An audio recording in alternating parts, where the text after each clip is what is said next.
Hey guys, what's going on? It's GrawvyRobber, and today I'm going to be kind of showing you a little beginner painting tutorial for digital painting. I'm going to be painting a still life of an apple. For little basics though, before we jump in, I want to kind of show you some stuff. So we'll start off with the brushes. I tend to use the default brushes. Some of them are a little customized a little bit. I usually just use the hard round brush, and this one has kind of a fixed, close to fixed width on it, and then I use pen pressure for the opacity settings. And then I also use one that I can go a little bit thinner. So there's the size jitter that's affected by pen pressure also. And then I also use some of the soft brushes in this tutorial. A few other things to quick show you is some blending techniques that are mostly used in all digital painting and whatnot. But let's say if you have two colors, a good way to blend these is by using the color pick tool, the eyedropper, which the hotkey is the Alt key, and so you can rotate or alternate by pressing lightly so that the opacity is less due to the pen pressure. So you can just keep picking.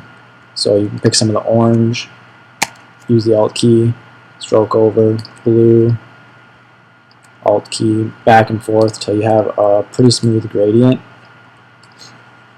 And you can just go back and forth. And this is how I do my blending. It can be pretty tedious for time-wise, but the results are definitely worth it. So that's with the hard blending, and you can also do that with the soft brush, and you'll hear me talk about hard blending and soft blending within the tutorial, but that's just the two between the hard and soft brush. Again, in the tutorial you'll be looking at, I'll be doing like different sketching where I'll start out with one layer with a rough sketch, and then I'll do a new layer, but I'll drop the opacity on the previous one and do the more detailed sketch on the new layer to kind of tighten it up. That's me one thing I'm showing. I'll also be using a layer mask on my sketch layer, so that once I have my sketch down on one layer, and then I'll create a layer mask on that, because I'll create another layer underneath it, block in colors, and then I want to mask off that sketch layer so it's no longer visible. So I'll fill in my shape right there, and then I go back to the mask and I click on the right side white circle, and you either have white or black. And white is to show it, but if you fill it with black, wherever you paint with black is gonna mask over that layer, whatever's there. So you can take off that mask or unmask. Another thing that I use throughout the painting process is some adjustment layers. I'll use curves, hue, saturation, vibrance, and selective color to kind of adjust my painting throughout it, which is a very nice tool that is available in Photoshop, which I can't use when I'm traditionally painting using oil and stuff. So take advantage of stuff like this. I use hue and saturation. I can adjust the saturation levels if it's too bright and whatnot. Another thing I'll do is I'll create a new layer. This is at the very end of my painting, and I'll apply image, apply image, and then I will go to filter and then sharpen, and I'll do that a couple times, and that just adds some nice effects at the very end, gives it a crisp look. So that kind of sums up the beginning part. I hope you guys enjoy this later tutorial. Leave some comments or questions and suggestions for the next tutorial. And so let's get started on this one. Thanks for watching. Alright, so we're going to jump right into the sketching process here. I have it sped up, I think, like 2000%. I'm kind of just roughing in a general sketch getting the whole shape down. Here I created a new layer and I'm just tightening up my previous sketch, lowered the opacity on the other sketch, and just now I'm pressing pretty hard with my tablet and getting that down. Now I'm laying down some general colors that I think are going to be pretty fitting for this apple.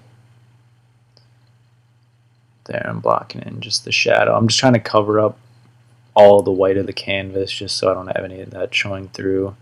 Sometimes I'll start with a tone canvas, like background, so I'll just use the fill tool and fill a neutral gray or some type of neutral color, but here I'm just blocking in just the colors straight off the white background.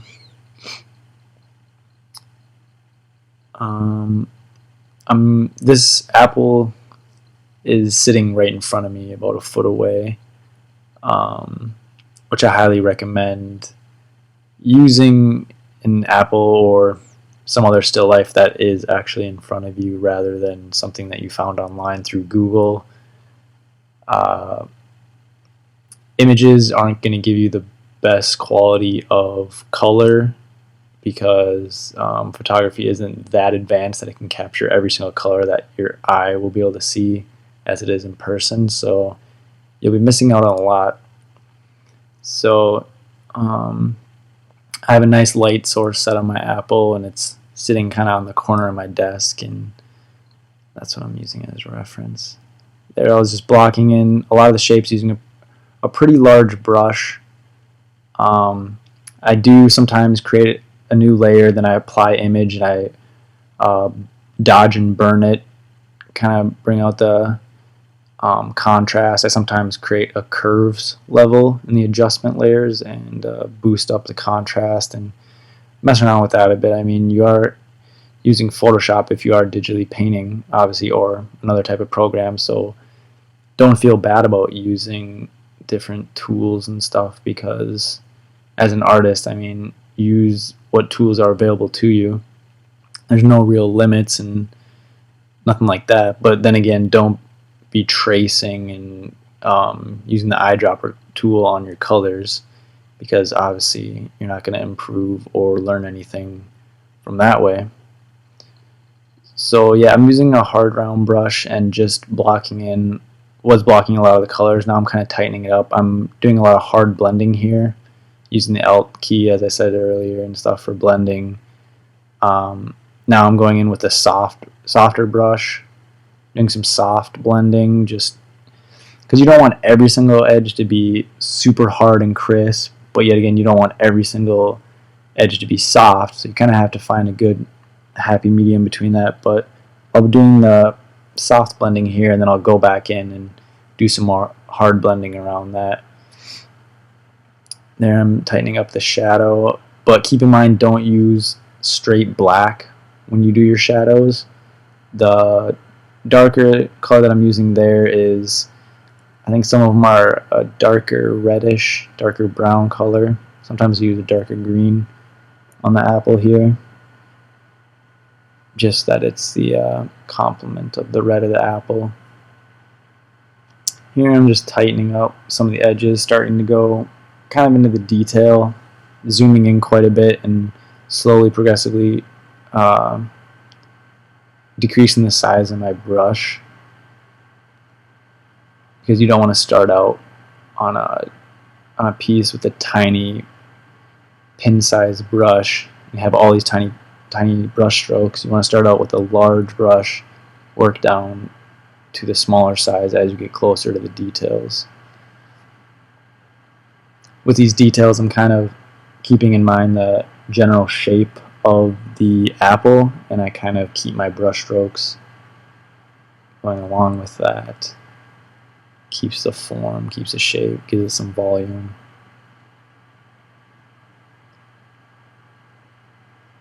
I'm just slowly eyedropping some other colors that I find around on the apple, blending them using... I always paint with 100% opacity and 100% flow, but there's pen pressure settings on it, so I'm able to slightly just brush over and then get a blending of those two colors, and then I use the Alt key, eyedrop that, and then it gives me a new color that I'm able to just spread around. There, I'm just lightening up that side. Here I'm adding some adjustment layers, some selective color, just manipulating the color a little bit, bringing down the saturation. Just trying to get it as lifelike as possible to the apple that's sitting in front of my face. Here I have a new layer and I'm just adding some texture and then erasing it and changing the layer settings on it. And you don't want to overdo the texture, but it's a nice little finish. And then I touch it up by having apply image and sharpen it, and that gives me some nice effects. So I hope you all enjoyed this video. I'm doing more soon. I'd like to hear from you. Thanks.